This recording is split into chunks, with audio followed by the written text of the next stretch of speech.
मोहम्मद साहब का नाम लेकर हिंसा करने वालों को लेकर योगी सरकार सख्त है। कानून व्यवस्था को चुनौती देने वालों के लिए जीरो टॉलरेंस योगी की पहचान है। वैसे योगी आदित्यनाथ की एक और पहचान है।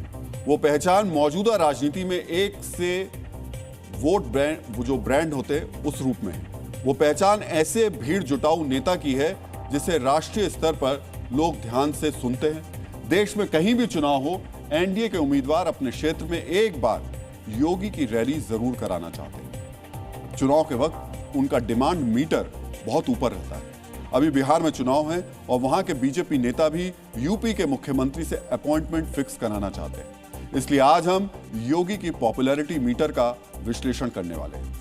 भारतीय जनता पार्टी में प्रधानमंत्री नरेंद्र मोदी के बाद योगी ही ऐसे नेता हैं जिनकी रैलियों में बेहिसाब भीड़ जुटती है। भीड़ से योगी सीधा संवाद करते हैं, बिना किसी लाग लपेट के बहुत ही स्पष्ट बोलते हैं। यही कारण है कि बिहार में जब चुनावी बिसात बिछाई जा रही है तो वहां योगी की रैलियों की तैयारी शुरू हो गई है। चर्चा है कि मुस्लिम बहुल इलाकों में भी योगी आदित्यनाथ रैलियां करने वाले हैं। बिहार में 2 चरणों में चुनाव होंगे। दोनों चरणों में योगी करीब 24 सभा कर सकते हैं। सूत्रों की माने तो बिहार के 50 से अधिक विधानसभा क्षेत्रों में मतदाताओं से वो सीधा संवाद करेंगे। उत्तर प्रदेश से सटे जिलों के अलावा पूर्णिया, अररिया, कटिहार, दरभंगा, मधुबनी, सीतामढ़ी जैसे जिलों में योगी की रैली की संभावना है। अब इस बार महाकुंभ के सफल आयोजन के बाद योगी की हिंदुत्व वाली छवि और निखरी है। राम मंदिर से बिहार के लोग सीधा कनेक्ट करते हैं। यही कारण है कि उनकी मांग लगातार बढ़ रही है।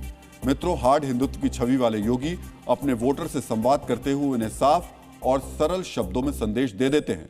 उनकी बातें सुनकर बीजेपी के पक्ष में मतदाताओं की एकजुटता बढ़ जाती है। इसलिए उन्हें पिछले कुछ चुनाव से नैरेटिव सेट करने का विशेषज्ञ भी कहा जा रहा है। इसके अलावा जिस तरह उन्होंने उत्तर प्रदेश में एक सख्त प्रशासक के तौर पर पहचान बनाई है, वो लोगों को प्रेरित करती है। एक बड़ी आबादी ऐसी भी है जो अपने प्रदेश में योगी जैसा मुख्यमंत्री चाहती है।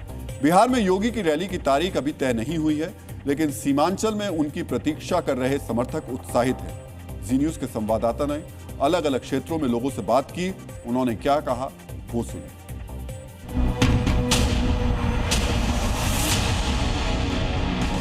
इनके आने से सीट भी बढ़ेगी भारतीय जनता पार्टी की और एक अजब उत्साह रहेगा यहाँ के युवा वोटरों में। बहुत असर पड़ेगा, युवा वर्ग में एकदम टूट पड़ेगा योगी पर। उत्तर प्रदेश के प्रशासन को देखते हुए बिहार में उसी तरह का प्रशासन योगी का प्रशासन चाहिए। योगी का आने का असर तो पूरा पॉजिटिव हो जाएगा उससे। योगी आएंगे तो यहाँ भी एक नया संदेश आएगा। योगी का जो प्रशासन है उत्तर प्रदेश में, ठीक उस लोग देख रहा है कि भाई वो वहाँ पे बहुत बढ़िया प्रशासन चल रहा है, ना दंगा हो रहा है, ना फसाद हो रहा है। उनके आने से सीमांचल में बहुत प्रभाव पड़ेगा। सीमांचल में उनका अच्छा प्रभाव पड़ेगा। चाहे वो क्राइम हो, चाहे वो सुशासन का बात हो, चाहे वो रोजगार का बात हो, सभी का जो उत्तर प्रदेश में रोल मॉडल बने हुए हैं, वही रोल मॉडल यहाँ पे आकर बिहार की जनता को और सीमांचल की जनता को बताएंगे।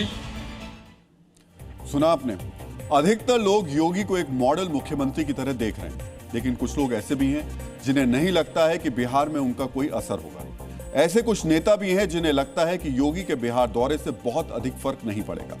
उस संदेह को हम आंकड़ों की परखनली में जांच कर लेते हैं।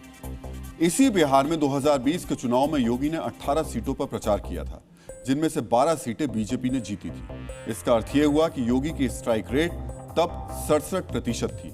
पिछले साल दिसंबर में हरियाणा में विधानसभा चुनाव हुए थे, वहां पर उनकी स्ट्राइक रेट 64% से अधिक थी, जबकि उसी के साथ महाराष्ट्र में जो चुनाव हुआ था वहां पर उनकी स्ट्राइक रेट करीब 95% थी। मतलब योगी ने जहां जहां जो कहा उस पर लोगों ने विश्वास किया। महाराष्ट्र और हरियाणा के चुनाव में बटोगे तो कटोगे वाला उनका संदेश टर्निंग स्लोगन साबित हुआ था। बिहार में चुनाव से पहले फिर से इसकी चर्चा शुरू हो गई है। योगी ने यूपी से ही संदेश देना शुरू कर दिया है। उनका तेवर, उनके शब्दों में आक्रामकता, बेलाग, बेलौस और बेखौफ बोलने का अंदाज उन्हें बाकी नेताओं से अलग बनाता है। वहीं वो लोगों को कनेक्ट भी करते हैं।